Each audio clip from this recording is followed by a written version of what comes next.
Hi சகோஸ், எல்லாருக்கும் வணக்கம். வாங்க கதைக்குள்ள போகலாம். தியா தன் உடம்பில் சுற்றியிருந்த துண்டை எடுத்து மெத்தையின் மீது போட்டாள். ஆடை ஏதுமில்லாத தன் மேனியில் விக்ரமின் அந்த பிளாக் ஷர்ட்டை மாட்டிக்கொண்டாள். அந்த ஷர்ட் அவளது தொடை வரை நழுவி நின்றது. அவளது சிவந்த மேனியின் சூடும் அந்த ஷர்ட்டில் இன்னும் வீசிக்கொண்டிருந்த விக்ரமின் பிரத்யேகமான ஆண் வாசமும் அந்த ரோஸ் பர்ஃப்யூம் மணமும் ஒன்றோடு ஒன்று கலந்து அவளுக்குள் ஒரு புதுவித கிளர்ச்சியை மூட்டியது. அவளது உடம்பில் லேசான சிலிர்ப்பு ஓடியது. தன் கைகளால் அந்த ஷர்ட்டை இறுக்கமாக கட்டிப்பிடித்து விக்ரமை நேரில் அணைப்பது போல நினைத்து கொண்டு வெக்கத்தில் அனலாய் சிவந்து போய் மெத்தையின் மீது பொத்தென்று விழுந்தாள். விக்ரமின் நினைவுகள் அவள் மூளையை முழுமையாக ஆக்கிரமித்திருந்தன. மெத்தையில் புரண்டபடியே தன் போனை எடுத்து விக்ரமுக்கு கால் செய்தாள். அங்கே தன் பிரம்மாண்டமான அறையில் தாய் ராஜேஸ்வரியின் கொடூரமான குணத்தையும் கதிரை அடித்து அவமானப்படுத்தியதையும் நினைத்து நெஞ்சம் கணக்க அலைப்பாயும் மனதோடு மெத்தையில் சாய்ந்திருந்தான் விக்ரம். போன் அடிக்கும் சத்தம் கேட்டு திரையை பார்த்தான். தியாவின் பெயர் ஜொலித்தது. பெருமூச்சு விட்டுக்கொண்டே போனை எடுத்து காதில் வைத்தான். விக்ரம் மிகவும் சோகமான குரலில், "என்னடி சொல்லு" என்றவன் கேட்க, தியா அங்கே மெத்தையில் குப்புறப்படுத்திக் கொண்டு கால்களை காற்றில் ஆட்டியபடியே தன் உதட்டை கடித்து கொண்டு ரொமான்டிக்காக கொஞ்சம் குரலில் பேசத் தொடங்கினாள். "ஏ பீஸ்ட், என்னடா பண்ற? என் ஞாபகம் உனக்கு கொஞ்சமாவது இருக்கா? ஊருக்கு வந்து எவ்வளோ நேரம் ஆச்சு? வீட்டுக்கு போனதும் என்ன மறந்துட்டியா? ஒரு ஃபோன் கூட பண்ணல?" "அதெல்லாம் ஒன்றும் இல்லடி, கொஞ்சம் டயர்டாக இருந்தது, அதான்" என்று அவன் கூற, அவனது குரலில் இருந்த அந்த எதிர்பாராத தளர்ச்சியையும் டல்லான டோனையும் தியா உடனடியாக கண்டுபிடித்து விட்டாள். அவளது குறும்புத்தனமான மூட் லேசாக மாறியது. "டே, என்னாச்சு? ஏன் ஒரு மாதிரி பேசுற? உன் வாய்ஸ் ரொம்ப டல்லா இருக்கு" என்று அவள் கேட்க, விக்ரம் சமாளிக்கும் துணியில், "ஏய், அதான் சொன்னேன்ல டயர்டா இருக்குன்னு." "சரி, அதை விடு. இப்போ நான் என்ன பண்ணிட்டு இருக்கேன்னு சொல்லு." "என்னடி பண்ணிட்டு இருக்க?" "அது இப்போதான் குளிச்சு முடிச்சிட்டு வந்து அப்படியே பெட்டில் படுத்துட்டு உங்கூட பேசிட்டு இருக்கேன்." "சரி, இப்போ என்ன?" "இப்போ என்னவா? பரதேசி, ரொம்ப மாறிட்டேலா? சரி, இப்போ நான் என்ன போட்டிருக்கேன்னு சொல்லு." உனக்கு என்ன தாண்டி பிரச்சனை? சொல்லு விக்ரம், நான் என்ன போட்டிருக்கேன்னு சொல்லு." "என்ன தாண்டி போட்டிருக்க?" "அது உன்னோட பிளாக் ஷர்ட் விக்ரம். அது மட்டும்தான் போட்டிருக்க, வேற எதுவுமே போடல." "ஏய், என்னடி சொல்ற?" "ஆமா விக்ரம், அதான் போட்டிருக்கேன். அதில் இன்னும் உன்னோட பெர்ஃப்யூம் வாசம் அப்படியே இருக்கு. அது என்னமோ பண்ணுதுடா என்ன." "எதையா போதுண்டி, கொஞ்சம் அமைதியா இரு, அதை பற்றி பேசாத." "ஏன்? பேசுனா என்ன?" "அது மட்டும் இல்லை, உன் ஷர்ட்டில் டாப் 2 பட்டன் போடவே இல்லை." "எதையா சும்மா இருடி, என்னை புரிஞ்சுக்கோ" என்று அவன் கூற, தியா மெத்தையில் புரண்டு ஷர்ட்டின் பட்டன்களை தன் விரலால் வருடிக்கொண்டே, "டே, என்னடா ஓவரா பண்ற? சும்மா இருக்கும்போது கால் பண்ணி என்ன போட்டிருக்க, என்ன கலர் போட்டிருக்கன்னு டார்ச்சர் பண்ண வேண்டியது. நானா ஏதாவது சொன்னா சும்மா இரு அது இதுன்னு என் வாய் அடைக்கிற. இங்க பாரு, இப்போ எதுக்கடி என்கிட்ட சொல்லிட்டு இருக்க?" "ஏன்? என் புருஷன்கிட்ட நான் சொல்கிறேன், சொல்லக்கூடாதா?" "ஓய், எல்லாம் ஓவரா பேசுகிற. உனக்கு என்ன, நீ பேசுவ. நேற்று போதையில் வாந்தி எடுத்து சீனவே டேமேஜ் பண்ணிட்டு இப்போ ஏதோ பெரிய இவ மாதிரி பேசிகிட்டு இருக்க" என்று விக்ரம் கேட்க, தியா செல்லமாக சினுங்கி, "ஆமாண்டா, பேசுவேன். நேற்று நான் போதையில் இருந்தேன், ஆனால் இப்போ தெளிவாக தான் இருக்கேன்." இங்க பாரு, என்ன ரொம்ப சீண்டாத. என்ன? சீண்டக்கூடாதா? சரி, சீண்டுனா என்ன பண்ணுவ? இங்க பாரு, இப்போ கூட பைக் ஸ்டார்ட் பண்ணேன்னா, இன்னும் 1/2 மணி நேரத்துல ஒரு ரூம் கதவ தட்டுவேன்.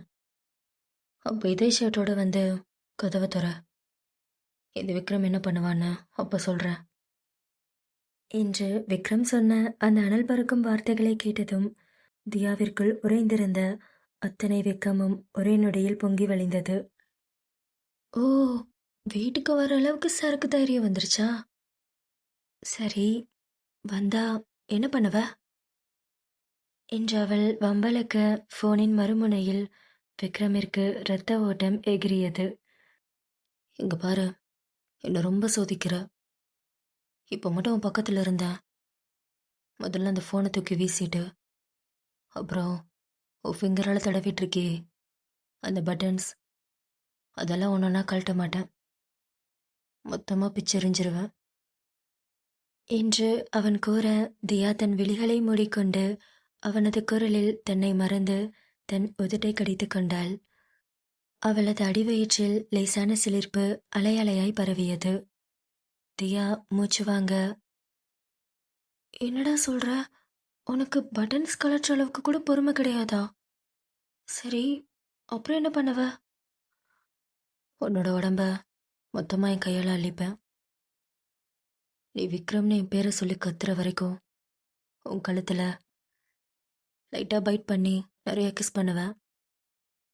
என்று விக்ரம் கூற தியாவிற்கு உடம்பெல்லாம் அனலாக கொதித்தது. அந்த பிளாக் ஷர்ட்டின் காலரை பற்றி இழுத்து தன் மார்போடு அழுத்திக் கொண்டாள். அவளது விரல்கள் மெத்தையின் விரிப்பை இறுக்கமாக பற்றின. அப்புறம் உன்னை முழுசா எனக்குள்ள கொண்டு வந்துருவேன். உன்னை எனக்கு கீழே கொண்டு வந்து உன் லிப்ஸை நிறைய கிஸ் பண்ணுவேன். நீ மூச்சு கூட விட முடியாம திணறுவ. அப்போ உன் காது கிட்ட வந்து, "ஏ தியா, உனக்கு நான் வேணுமான்னு கேட்பேன்." என்று அவன் கூற தியாவிற்குள் உறைந்திருந்த அத்தனை நரம்புகளும் கட்ட விழுந்து பொங்கின. அவளது உடல் சிலிர்த்து அடங்கியது. அவளால் பேசக்கூட முடியாமல் தொண்டை அடைத்துக் கொண்டது. ஏய், என்னடி பேச்சே வரல? இங்க பாரு, ஃபோன்லயே இந்த பாடு படுத்துறேன். நான் நேர்ல வந்தா உன்னை என்ன செய்வேன்னு யோசிச்சு பார்த்துக்கோ. ஒழுங்கா என்ன சீண்டி பார்க்காம ஃபோனை வச்சுட்டு அமைதியாக தூங்குடி. என்று விக்ரம் ஃபோனை கட் செய்ய தியா ஃபோனை இறுக்கமாக பிடித்துக்கொண்டு மூச்சு வாங்கி கொண்டிருந்தாள். அட பாவி, லேசா டீஸ் பண்ணதுக்கு ஃபோன்லயே நான் மூச்சு திணற வச்சுட்டா. ஏ தியா, இவன்கிட்ட நீ மாட்டின, அவ்வளோதான். என்று அங்கிருந்த தலையணையில் தன் முகத்தை புதைத்துக் கொண்டு வெக்கத்தில் புரண்டு கொண்டிருந்தாள் தியா.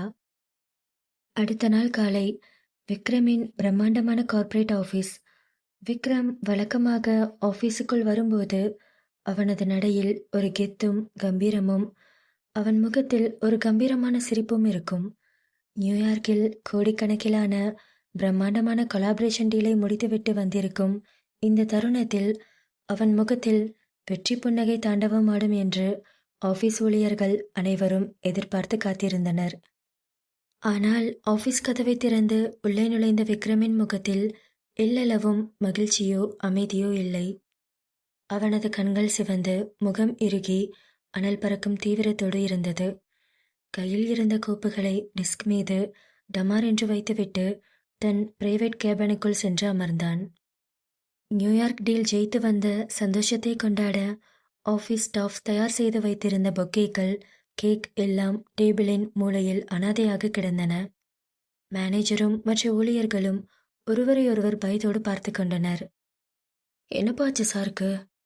நியூயார்க் டீல் சக்ஸஸ் ஆகி வந்திருக்காரு. ஆனால் அவர் முகத்தில் கொஞ்சம் கூட சந்தோஷமே தெரியல.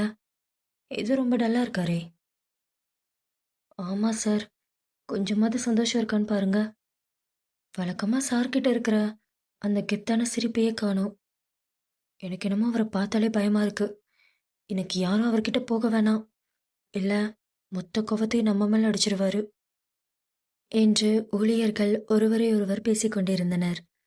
தொலைவில் தன் டெஸ்க் அருகில் நின்று கொண்டிருந்த தியா விக்ரமின் இந்த மாற்றத்தை கவனித்துக் கொண்டுதான் இருந்தாள். விக்ரமின் வாட்டமான முகம் அவளது இதயத்தை என்னவோ செய்தது. நேற்றிரவு ஃபோனில் அத்தனை அனலாக, ரொமான்டிக்காக வம்பளந்த விக்ரம், இன்று ஆஃபீஸில் ஏன் இப்படி அமைதியாக, கோபமாக இருக்கிறான் என்ற கேள்வி தியாவின் மனதில் எழுந்தது. தியா தன் கைகளில் இருந்த ஃபைலை சாக்காக வைத்துக்கொண்டு விக்ரமின் கேபினுக்குள் நுழைய முயற்சி செய்தாள். ஆனால் விக்ரம் அவளை ஏறெடுத்து கூட பார்க்கவில்லை. சார், ஃபைல்ல எல்லாம் ஓகே தானே? நீங்க கன்ஃபார்ம் பண்ணிட்டீங்கன்னா என்று தியா கேட்க, விக்ரம் ஃபைலில் இருந்து கண்ணை எடுக்காமல், அந்த ஃபைல் அங்கே வச்சுட்டு போ, எனக்கு கொஞ்சம் ஒர்க் இருக்கு, கொஞ்ச நேரம் யாரும் என்னை டிஸ்டர்ப் பண்ண வேணாம் என்று அவன் கூற, அவன் குரலில் இருந்த அந்த எதிர்பாராத சீற்றமும் அந்நியத்தன்மையும் தியாவின் நெஞ்சில் ஈட்டி போல பாய்ந்தது. விக்ரமிடம் என்னவாயிற்று என்று கேட்க வந்தவள் அவனது முகத்தில் இருந்த அந்த கவலையை பார்த்து அமைதியாக தலையசைத்துவிட்டு வெளியே வந்தாள். நேரம் நகரத் தொடங்கியது. மதியம் கடந்து மாலையும் வந்தது. அன்று ஆஃபீஸில் விக்ரமின் நடவடிக்கை முற்றிலும் இயல்புக்கு மாறாக இருந்தது. மீட்டிங்கில் அமைதியாக இருந்தான். எந்த ஒரு விஷயத்திற்கும் உற்சாகமாக ரியாக்ட் செய்யவில்லை. தியாவிற்குள் கவலை அலைமோதியது. என்னாச்சு இவனுக்கு? நேற்று ஃபோன் கால்லையும் ஒரு மாதிரி தான் பேசினான். நேரில் ரொம்ப டல்லாக இருக்கான். நியூயார்க்கில் என் கூட ஜாலியாக தானே இருந்தான். அதுக்குள்ளே என்னாச்சு? என்னை நிமிர்ந்து கூட பார்க்க மாட்டேங்கிறான் என்று தியா விக்ரமை பற்றியே யோசிக்க தொடங்கினாள். தன் ஃபோனை எடுத்தாள். விக்ரமிற்கு ஒரு மெசேஜ் அனுப்பினாள். டே பீஸ்ட், என்னடாச்சு உனக்கு? ஏன் என்கிட்ட பேச மாட்டேங்கிற என்ற மெசேஜ் விக்ரமிற்கு அனுப்பப்பட்டது. மெசேஜ் டபுள் டிக் ஆனது. விக்ரம் பார்த்தான். ஆனால் பதில் வரவில்லை. தியாவிற்குள் கோபமும் தவிப்பும் பொங்கியது. உடனே அவள் விக்ரமிற்கு கால் செய்தாள். அவனது கேபினுக்குள் ஃபோன் அடிப்பது வெளியில் இருந்த தியாவிற்கு தெளிவாக கேட்டது. விக்ரம் ஃபோன் திரையை பார்த்தான். தியாவின் பெயர் பிரகாசமாக ஜொலித்தது. ஆனால் அவன் ஃபோனை எடுக்கவில்லை. அவனது கைகள் நடுங்கின. சாரி தியா, என்னால் உன்கிட்ட பேச முடியல. உன் குரலை கேட்டா நான் மொத்தமாக உடஞ்சி போயிடுவேண்டி. நேற்று அம்மா பண்ண விஷயம், அதை உன்கிட்ட சொல்லவும் முடியல, மறைக்கவும் முடியல. அதை உன்கிட்ட சொல்லி உன்னை கஷ்டப்படுத்த மாட்டேன் என்று நினைத்து பெருமூச்சு விட்டபடி ஃபோனை சைலண்டில் போட்டுவிட்டு தலையை கைகளால் பிடித்து கொண்டான். வெளியே நின்று ஃபோனை காதில் வைத்திருந்த தியாவிற்கு ஃபோன் கட்டானதும் அவளது கண்கள் கலங்கின. நாள் முழுவதும் தியாவின் அழைப்புகளை விக்ரம் தவிர்க்க அவர்களுக்கு இடையேயான அந்த பிரம்மாண்டமான இடைவெளி ஒரு பெரிய புயலுக்கான அறிகுறியாக ஆஃபீஸ் முழுவதும் கனத்து போய்க் கொண்டிருந்தது. இப்படியே நேரம் சென்றது. இரவு நேரம். உலகமே அமைதியில் மூழ்கி போயிருக்க, தியாவின் அறையில் மட்டும் அவளது மனம் அடங்காத புயலாக சுழன்று கொண்டிருந்தது. கடிகாரத்தின் முள் நகரும் சத்தம் மட்டுமே அந்த அறையில் எதிரொலித்தது. தியா மெத்தையில் புரண்டு புரண்டு படுத்தாள். கண்களை மூடினாள். அவள் கண்களை மூடும்போது விக்ரமின் அந்த இறுகிய முகமும், ஆஃபீஸில் அவன் தன்னை ஏறெடுத்து கூட பார்க்காமல் தவிர்த்த அந்த அசாதாரணமான அமைதியும் தான் அவள் மனக்கண்ணில் வந்து போனது. விக்ரம், என்னாச்சு உனக்கு? ஏன் இப்படி பண்ற? நியூயார்க்ல என் கூட எவ்வளோ சந்தோஷமா அன்பா உரிமையா இருந்த, இங்க வந்து என் மூஞ்சி கூட பார்க்காம ஓடுற, என் ஃபோன் கூட எடுக்காம அப்படி என்னடா யோசிக்கிற என்று நினைக்க நினைக்க அவளது கண்கள் கலங்கின. நெஞ்சில் பாரம் ஏறியது. மணி நள்ளிரவு 12 தொட்டது. தியாவால் அதற்கு மேல் படுக்க முடியவில்லை. மெத்தையில் எழுந்து அமர்ந்து முழங்கால்களை கட்டிக்கொண்டு ஜன்னல் வெளியே தெரியும் இருட்டை வெறித்து பார்த்தபடி அமர்ந்திருந்தாள். அப்போது கதவு லேசாக திறக்கும் சத்தம் கேட்டது. அவளது அம்மா சமையலறைக்கு தண்ணீர் குடிக்க வந்தவர் தியாவின் அறையில் வெளிச்சம் தெரிவதை பார்த்துவிட்டு மெதுவாக உள்ளே எட்டி பார்த்தார். தியா மெத்தையில் உட்கார்ந்திருப்பதை பார்த்து அம்மா புருவத்தை உயர்த்தினார். தியா, என்ன இது? மணி 12 இன்னும் தூங்காம முழிச்சிட்டு இருக்க என்று அம்மாவின் குரலை கேட்டதும் தியா அவசரமாக தன் முகத்தில் ஒரு போலியான புன்னகையை வரவழைத்துக் கொண்டாள். அது ஒன்றும் இல்லம்மா, லேசா தலைவலிக்குது, தூக்கம் வரல. ஆமா, எப்போ பார்த்தாலும் அந்த ஃபோனையே ஸ்க்ரோல் பண்ணிட்டு இருந்தா தலைவலிக்க தான் செய்யும். அது ஒன்றும் இல்லடி, ட்ராவல் பண்ணிட்டு வந்தேல, அந்த டயர்டில் அப்படி இருக்கும். சரி, நான் போய் காஃபி கொண்டு வரேன், குடிச்சிட்டு தூங்கு. இல்லைம்மா, எனக்கு எதுவும் வேணாம், நீ போய் தூங்கு. டேப்லெட் போட்டேல? அதெல்லாம் நான் போட்டேன். இப்படியே உட்காந்துருக்காத, கண்ணை மூடி தூங்குடி, நல்லா தூக்கம் வரும். நான் வேணும்னா உன் கூட இருக்கவா? இல்லைம்மா, நான் தூங்குறேன், நீ போ என்று தியா கூறியதும் அம்மா விளக்கை அணைத்துவிட்டு கதவை சாத்திவிட்டு வெளியே சென்றார். தியா வேறு வழி இல்லாமல் மெத்தையில் படுத்துக்கொண்டு பிளாங்கெட்டை இழுத்து போர்த்தினாள். ஆனால் அவளது மனதுக்கு தூக்கம் வர மறுத்தது. ஜன்னல் வழியே தெரியும் நிலவின் வெளிச்சத்தை பார்த்து கொண்டு அமைதியாக கிடந்தாள். திடீரென்று அவளது தலையணைக்கு அடியில் இருந்த ஃபோன் அதிர்ந்தது. தியா பதறி அடித்துக்கொண்டு ஃபோனை எடுத்தாள். திரையில் ஜொலித்த அந்த பெயரை பார்த்ததும் அவளது இதயம் ஒரு நொடி நின்று அடித்தது. உடனடியாக ஃபோனை எடுத்து காதில் வைத்தாள். தியா படபடப்போடும் கோபமும் தாங்க முடியாத ஏக்கமும் கலந்த குரலில், டே விக்ரம், என்னாச்சு உனக்கு? எனக்கு தூக்கமே வரல. எதுக்கு இன்னைக்கு ஃபுல்லா ஒரு மாதிரி இருந்த? என்னை பார்க்க கூட இல்லை, ஏன் என்னை பார்க்காம ஓடி ஒளிஞ்சிட்டு இருந்த? என்னதாண்டா ஆச்சு உனக்கு என்று அவள் கேட்க ஃபோனின் மறுமுனையில் அமைதி மட்டுமே பதிலாய் வந்தது. ஆனால் விக்ரமின் கனமான ஆழமான பெருமூச்சு சத்தம் தியாவின் காதோரம் அனலாக பாய்ந்தது. விக்ரம் அமைதியாக இருக்க இருக்க தியாவிற்குள் பயமும் தவிப்பும் அதிகமானது. டேய் பேசுடா, ஏன் அமைதியா இருக்க? ஆஃபீஸில் ஒன்று அந்த மாதிரி பார்த்துட்டு எனக்கு சுத்தமாக தூக்கமே வரல. உன்னைய நினச்சி தவிச்சிட்டு இருக்கேன். உனக்கு என்னதாண்டா பிரச்சனை?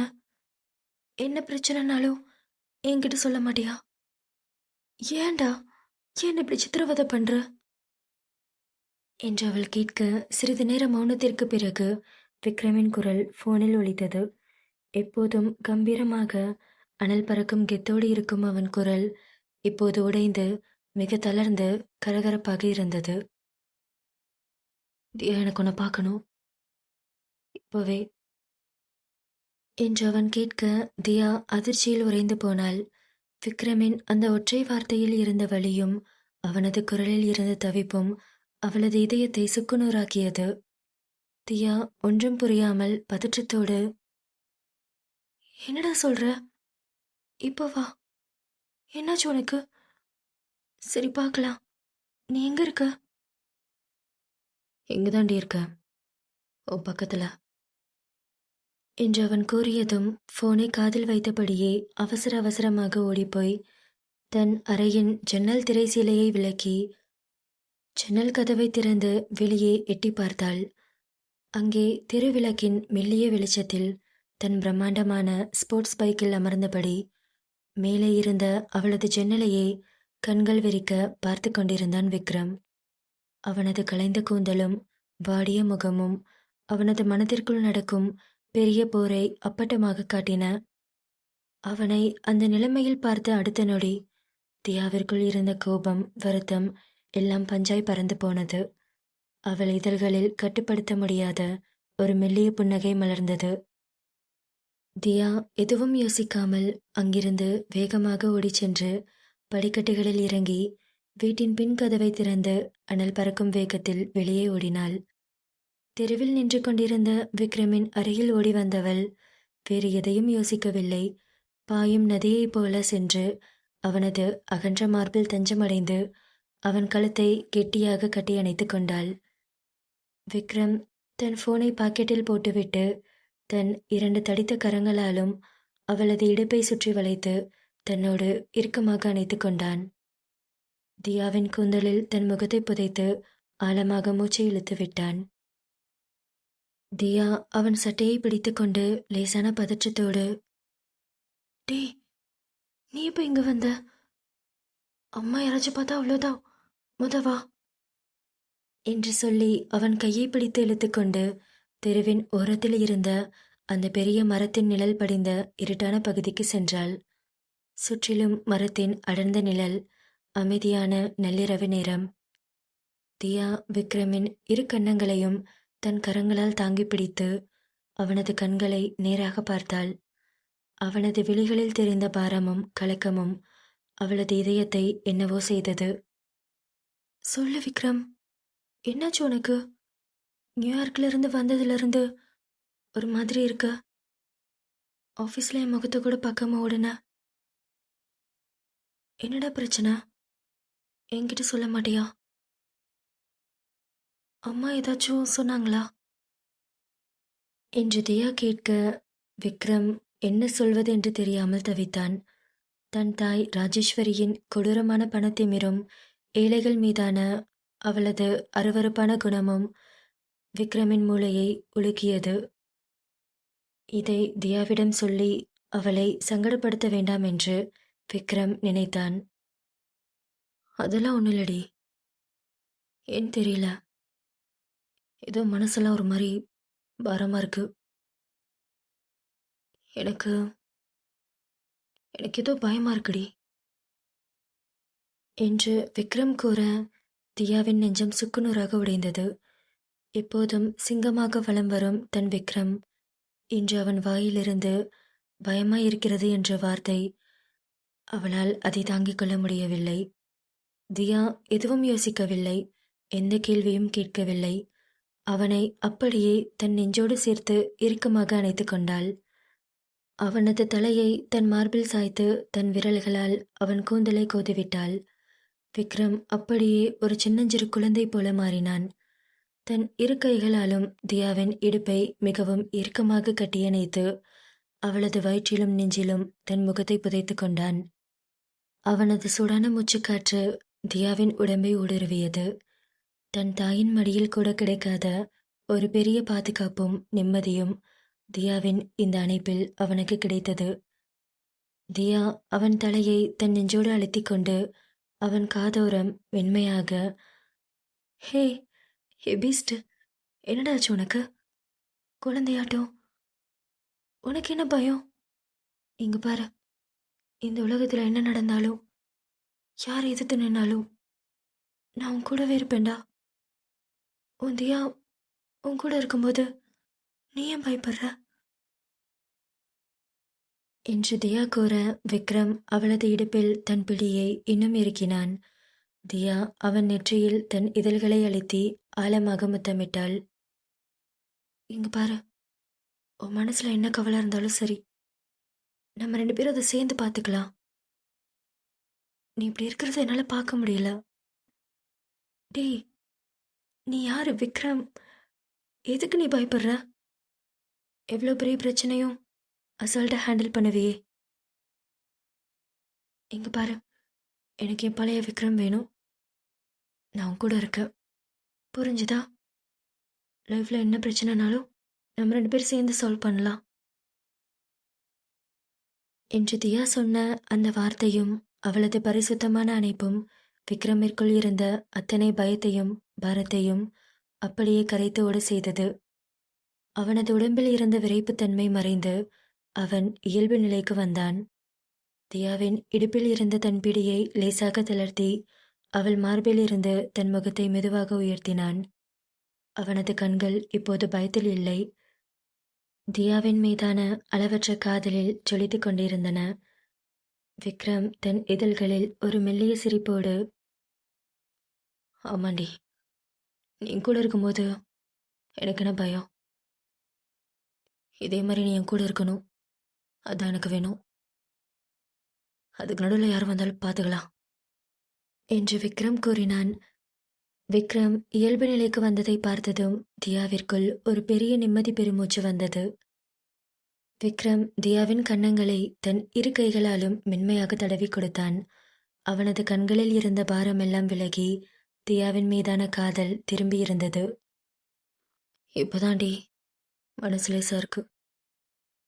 சரி, டைம் ஆச்சு, நீ போய் தூங்கு, நானும் கிளம்புறேன் என்று சொல்லி அவளது கைகளை லேசாக விடுவித்தான். ஆனால் தியா விக்ரமின் கையை விடவில்லை. தன் கண்களை சுருக்கி இதழ்களை சுளித்து அவனை ஆழமாக பார்த்தபடி வம்பளக்கத் தொடங்கினாள். என்ன, கிளம்புறியா? யோ, உன் பொன்னாட்டியை தேடி நடுராத்திரி ஓடி வந்துட்டு வெறும் கையை வீசிட்டு அப்படியே போற. என்ன, ஒரு கிஸ் கூட பண்ண மாட்டியா என்று அவள் கேட்க, விக்ரம் அவளது இந்த எதிர்பாராத வம்பை கேட்டு தன் புருவத்தை உயர்த்தி ஒரு கள்ள சிரிப்பு சிரித்தான். ஏய், நடியாச்சு உனக்கு? இங்க பாரு, இப்போ நான் உனக்கு கிஸ் பண்ணா அப்புறம் நீ வீட்டுக்கு போக மாட்ட, என்னாலே போக முடியாது. நான் ஆரம்பிக்கிறதுக்குள்ள அமைதியாக ஓடி போய் ரூமில் தூங்கு என்று விக்ரம் கூற, தியா தன் முகத்தை செல்லமாக திருப்பி கைகளை கட்டிக்கொண்டாள். ஏ லூசு, மணி ஒன்னாச்சுடி, போய் தூங்கு. டேய், இதுக்கப்புறம் எப்படா எனக்கு தூக்கம் வரும்? சரி, நீ கிஸ் தரலனா கூட பரவாயில்ல, ஆனால் என்னை அவன் பைக்கில் வச்சு ஒரு ரைட் கூட்டிகிட்டு போறியா?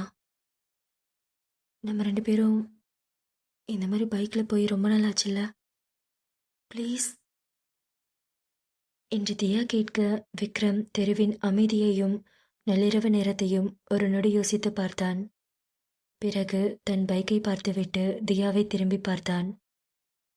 ஆமால, இந்த மாதிரி பைக்கில் சுற்றி ரொம்ப நாள் ஆச்சுல்ல, ஆனால் மணி 1க்கு மேலே ஆச்சுடி, உனக்கு ஓகேவா? உங்கள் அம்மா பார்த்துட்டாங்கன்னா உன்னை தேட மாட்டாங்களா? உனக்கு பயமா இல்லையாடி என்று விக்ரம் கேட்க, தியா அவன் சட்டையை கெட்டியாக பிடித்து கொண்டு, அவன் கூட இருக்கும்போது எனக்கு என்னடா பயம்? நான் என் ரூமை லாக் பண்ணிட்டு தான் வந்தேன். அம்மா உள்ள நான் தூங்கிட்டு இருப்பேன் தான் நினைப்பாங்க. நீ பைக்கை ஸ்டார்ட் பண்ண என்று தியாவின் அந்த உற்சாகத்தையும் பயமில்லாத காதலையும் பார்த்த விக்ரமிற்குள் ஒரு புதிய தெம்பு பிறந்தது. தன் பாக்கெட்டில் இருந்த பைக் சாவியை எடுத்து தன் பிரம்மாண்டமான ஸ்போர்ட்ஸ் பைக்கை நோக்கி நடந்து சென்று ஸ்டார்ட் செய்தான். பைக்கின் உருமல் சத்தம் அந்த நள்ளிரவு அமைதியில் கம்பீரமாக எதிரொலித்தது. தியா துள்ளி குதித்து ஓடி வந்து பைக்கின் பின் சீட்டில் ஏறி அமர்ந்தாள். அமர்ந்த அடுத்த நொடி விக்ரமின் இடுப்பை தன் 2 கைகளாலும் மிக இறுக்கமாக சுற்றி வளைத்து கொண்டாள். தியாவின் மார்பு அவன் அகன்ற முதுகில் அழுத்தமாக பதிய தன் கன்னத்தை அவன் தோளில் சாய்த்து கொண்டாள். விக்ரம் கிளட்சை விட்டு ஆக்சிலேட்டரை முறுக்க பைக் காற்றில் சிறகடித்து பறப்பது போல பாய்ந்தது. சிலென்ற நள்ளிரவு காற்று இருவரின் முகத்திலும் சவாரி செய்தது. தெருவிளக்குகளின் மஞ்சள் வெளிச்சம் அவர்கள் மீது வரிசையாக விழுந்து மறைந்தது. தியா தன் கண்களை மூடிக்கொண்டு விக்ரமின் உடலின் சூட்டையும் அவனது அனல் பறக்கும் வாசத்தையும் ஆழமாக சுவாசித்தாள். விக்ரம் பைக்கின் ரியர்வியூ மிரரில் தியாவின் பரவசமான முகத்தை பார்த்து இதழ்களில் ஒரு சிரிப்போடு பைக்கின் வேகத்தை இன்னும் கூட்டினான். அவனது இடுப்பில் தியாவின் கரங்கள் மேலும் இறுக்கமாகின. தன் மனதில் இருந்த அத்தனை கவலைகளையும் விக்ரம் மறந்தான். விக்ரமின் பைக் வெகு தூரம் சென்றது. சில்லென்ற கடல் காற்று இருவரின் உடலையும் தழுவி செல்ல விக்ரம் பைக்கை நேராக மெரினா கடற்கரையின் ஆள் நடமாட்டம் இல்லாத பிரத்யேகமான ஒரு பகுதிக்கு கொண்டு வந்து நிறுத்தினான். வானத்தில் முழு நிலவு பால் போல பொழிந்து கொண்டிருந்தது. அலையின் ஓசைகள் மட்டுமே அந்த இரவின் மௌனத்தை உடைத்து கொண்டிருந்தது. கடற்கரையில் மனித நடமாட்டமே இல்லை. உலகமே உறங்கிக் கொண்டிருக்கும் அந்த வேளையில் அவர்கள் இருவரும் மட்டுமே அந்த நிலவொளியில் தனித்து நின்றார்கள். விக்ரம் பைக்கை ஸ்டாண்ட் போட்டுவிட்டு இறங்கினான். தியா பைக்கில் இருந்து இறங்கிய அடுத்த நொடி சில்லென்ற மணலில் தன் பாதங்களை பதித்தபடி விக்ரமின் கைகளை இறுக்கமாக பற்றி கொண்டாள். இருவரும் அலையடிக்கும் கரையின் அருகில் சென்று மணலில் அமர்ந்தனர். நிலவின் வெளிச்சம் தியாவின் முகத்தில் பட்டு அவளது பொன்னிற கண்களை இன்னும் அழகாக காட்டின. விக்ரம் அவளையே ரசித்து பார்த்தான். அவன் மனதில் இருந்த அத்தனை குழப்பங்களும் தாய் ராஜேஸ்வரியால் வந்த பயமும் அந்த நிலவொளியில் மெல்ல மெல்ல கரையத் தொடங்கின. விக்ரம் கடலையை பார்த்தபடி தியாவிடம் பேசத் தொடங்கினான். "ஏ தியா" என்று விக்ரம் பேச, தியா அவன் தோளில் தலை சாய்த்து அவனது கை விரல்களை தன் விரல்களோடு பிணைத்தபடி, "சொல்லுடா." "தியா, நான் உன்கிட்ட ஒன்று சொல்லவா?" "சொல்லு." என்று தியா கூற, விக்ரம் தியாவின் பக்கம் திரும்பி அவளது முகத்தை தன் இரு கைகளாலும் ஏந்தி, "இங்க பாரு, என் லைஃப்ல எனக்கு பணம், அந்தஸ்து, மரியாதை, பிஸ்னஸ்னு எல்லாமே இருந்துச்சு. ஆனால் நிம்மதினா என்னன்னு எனக்கு காட்டினது நீ மட்டும்தாண்டி. என்னோட இந்த உலகத்தில் என் அம்மா கூட எல்லாருமே என்கிட்ட ஒரு கணக்கோட தான் பழகுவாங்க. ஆனால் எந்த எதிர்பார்ப்பும் இல்லாமல் என் மேலே உயிரே வச்சிருக்கிற ஒரே ஒரு ஆள் நீ மட்டும்தாண்டி." என்று அவன் கூற, தியாவின் கண்கள் லேசாக கலங்கின. அவன் சொல்வதில் இருக்கும் உண்மையும் அவனது குரலில் இருக்கும் ஆழமான காதலும் தியாவின் நெஞ்சை தொட்டது. விக்ரம் அவளது கண்களை ஆழமாக பார்த்து, "தியா, நான் இப்போ சொல்கிறேன். எனக்கு உன் கூட இதே மாதிரி இருக்கணும். எப்போவுமே நீ என் பக்கத்தில் இருந்தால் போதுண்டி. என்ன கஷ்டம் வந்தாலும் அதெல்லாம் மறந்து உன் கூட இருக்கும்போது நிம்மதியாக இருக்கேன். உனக்கு ஒன்று தெரியுமா, என் அம்மா கிட்ட கூட எனக்கு இந்த கம்ஃபர்ட் கிடைச்சதில்ல. நீ என் கூட இருந்தால் போதுண்டி. நான் எதையும் சமாளிப்பேன். எப்போவுமே சந்தோஷமாக இருப்பேன். உன்னை இதே மாதிரி என் பக்கத்தில் வச்சுக்கணும். அதுக்காக நான் என்ன வேணாலும் பண்ணுவேன். என்ன ரிஸ்க் வேணாலும் எடுப்பேன். உனக்காக நான் என்ன பண்ணாலும் தப்பு இல்லைன்னு தோணுதுடி. எல்லாமே பண்ணுவேன். நீ என் கூட இருக்கிறதுக்காக என்ன வேணாலும் பண்ணுவேன். உன்னை சீக்கிரமே கல்யாணம் பண்ணி அங்கே என் வீட்டுக்குள்ளே கம்பீரமாக கையை பிடிச்சி கூட்டிகிட்டு போகணும். அதாண்டி எனக்கு வேணும். அதுக்காக நான் என்ன வேணாலும் செய்வேன்." "விக்ரம், எனக்கு இது போதும். நீ என் கூட இருந்தால் போதும்டா. எனக்கு வேற எதுவும் வேணாம்." என்று தியா கண்ணீரோடு கூற, விக்ரம் அவள் முகத்தை உயர்த்தினான். அவளது கன்னத்தில் வழிந்த கண்ணீர் துளியை தன் இதழ்களால் மென்மையாக ஒற்றி எடுத்தான். அடுத்த நொடி அவர்களுக்குள் இருந்த அந்த காதல் உச்சத்தை தொட்டது. விக்ரமின் பார்வையில் இருந்த அந்த தீவிரமான காதல் தியாவை நிலைகுலைய வைத்தது. அவனது கரங்கள் அவள் இடுப்பை சுற்றி வளைத்து அவளை தன்னோடு அணைத்து கொண்டன. விக்ரம் அவளது இதழ்களின் அருகில் தன் மூச்சுக்காற்று படும்படி குனிந்து, "ஏ தியா, நீ என்ன ஏதோ பண்றடி. என்னால் முடியல. I love you Diya. I love you." என்று விக்ரம் கூற, தியா தன் விழிகளை மூடி தன் கரங்களால் அவனது கழுத்தை கெட்டியாக பிடித்துக்கொண்டு அவனது அழைப்பிற்கு சம்மதம் தெரிவிப்பது போல தன் இதழ்களை அவனுக்கு நெருக்கமாக கொண்டு வந்தாள். விக்ரம் அவளது இதழ்களை தன் இதழால் இழுத்து மிக அழுத்தமான அனல் பறக்கும் முத்தத்தை கொடுக்கத் தொடங்கினான். அந்த நள்ளிரவு கடற்கரையில் நிலவின் சாட்சியாக இருவரின் இதழ்களும் ஒன்றோடு ஒன்று பிணைந்து கொண்டன. விக்ரமின் கரங்கள் அவள் இடையையும் முதுகையும் வருட தியா மூச்சு திணறி அவனது தோள்களை இறுக்கமாக பற்றி கொண்டாள். தியாவின் முனகல்களும் விக்ரமின் மூச்சிறைப்பும் அலையோசையோடு கலந்து அந்த இரவை இன்னும் சூடாக்கியது. இந்த கதையுடைய அடுத்த பாகம் சீக்கிரமே நம்ம சேனலில் வந்துடும். மறக்காம சேனலை சப்ஸ்கிரைப் பண்ணிக்கோங்க. கதையை பற்றின உங்கள் கருத்துக்களை கமெண்ட்டில் சொல்லுங்கள். கதை பிடிச்சிருந்ததுன்னா வீடியோக்கு மறக்காமல் ஒரு லைக் பண்ணிக்கோங்க. அவளும் நானும் தொடர் கதையின் அடுத்த புது அத்தியாயத்தில் உங்களை வந்து சந்திக்கிறேன். தேங்க்ஸ் ஃபார் வாட்சிங்.